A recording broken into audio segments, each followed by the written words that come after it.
आमिर राना साहब, पहले तो ये बताइए कि ये जो हमें इतने सालों से कहा जा रहा था कि जी बस हमने कमर तोड़ दी है, और फिर ये री एमरजेंस और इतनी अचानक कैसे हो गई टीटीपी? देखिए, अचानक तो नहीं हुई, और ये भी मेरा ख्याल है कि जिस वक्त ये दावे कर रहे थे कि पाकिस्तान में अमन बहाल हो गया है, उस वक्त के भी इदाद-ओ-शुमार देख लें, पाकिस्तान में वक्फे से हमले जारी रहे। हाँ, ये था कि टीटीपी ज़रा मुख्तलिफ फैक्शंस के अंदर तकसीम थी, मुख्तलिफ जगहों पे लो स्केल के हमले कर रहे थे। अब लेकिन वो अब मुत्तहिद हो गए, तो ये दावा उस वक्त भी जो है कोई इसकी कोई बुनियाद नहीं थी, अभी भी नहीं है। उस वक्त भी तालिबान का और टीटीपी का, जैसे आपने ज़िक्र किया आज के कॉलम में समी साहब कह रहे हैं, उसी तरीके से एक ब्रदरहुड का ताल्लुक़ है, भाईचारा है, तो उस वक्त भी था, अभी भी है।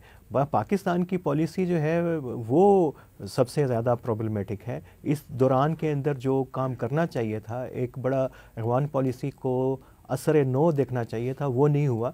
और ये अगर कोई कहे कि ये इस वक्त जो पाकिस्तान के अंदर सूरत हाल है वो पाकिस्तान की अगवान पॉलिसी की बुनियादी वजह से है कि उसको अभी तक रिव्यू नहीं किया गया, और जो लोग रिव्यू करते हैं वो उनमें शायद अब इतनी कैपेसिटी नहीं है कोई न्यू और इनोवेटिव जो थॉट इसके अंदर लेके आ सकें कि नए उभरते हुए चैलेंजेस के साथ कैसे निपटना है, तालिबान के साथ ताल्लुकात की नोयत कैसी हो, और किस तरीके से इफेक्टिवली अपने डिप्लोमेटिक और रिसोर्सेज। आपका इदारा माशाल्लाह इस मामले पे बड़ा मुस्तकिल रिसर्च करता रहता है। आपके आदाद-ओ-शुमार क्या बताते हैं, आपके इदारे की तहकीक क्या बताती है कि गुज़िश्ता साल के दौरान किस नोयत की कार्रवाइयाँ हुई और कितनी तादाद में हुई?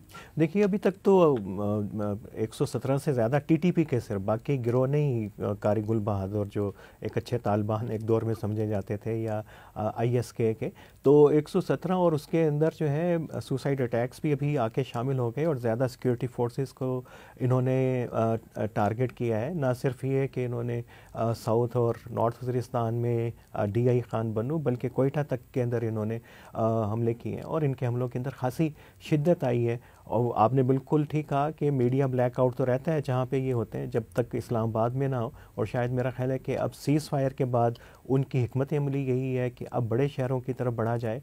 पेशावर के इर्द गिर्द तो उन्होंने पहले से ही कुछ ना कुछ कार्रवाइयाँ शुरू की थी। इस्लामाबाद आना एक बड़े ख़तरे की निशानदेही करता है।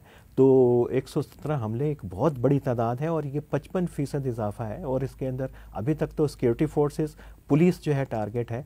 अगर हमले बढ़ते रहे, जैसे सीज़ फायर के बाद इन्होंने कहा है कि जो ग्रुप जहाँ पे सेल इनके हैं वो हमले करें, तो ये तो फिर दोबारा से जो है वो इसमें हुकूमत की तब्दीली का भी कोई असर है? क्योंकि इमरान खान साहब कहते हैं कि देखिए हमारे दौर में ठीक ठाक था मामला, और ये पिछले 6-7 महीनों में इस नई हुकूमत की पॉलिसियों की वजह से ऐसा हो। देखिए, ना तो उनका कोई कंट्रोल था इस पॉलिसी के ऊपर, ना इस हुकूमत का है, और ना ही ये कंट्रोल लेना चाहते हैं। अगर ये लेना चाहते खान साहब भी और मियाँ साहब भी, तो इसके ऊपर डिबेट होती। हमें नज़र आता कोई मिनिस्ट्री ऑफ इंटीरियर में कोई तहरीक हो रही है, कोई नेक्टा में, फॉरेन ऑफिस में, सियासी पार्टी मुशावरत कहीं भी नहीं है। ये डरते हैं, और इसकी वजह आपको पता है, उनके दौर में कोई दिलचस्पी थी सियासी क़यादत को, ना मौजूदा दौर में कोई दिलचस्पी। और हाँ, अभी सियासतबाजी चल रही है, एक दूसरे के खिलाफ बयानात की हद तक है, दहशतगर्दी।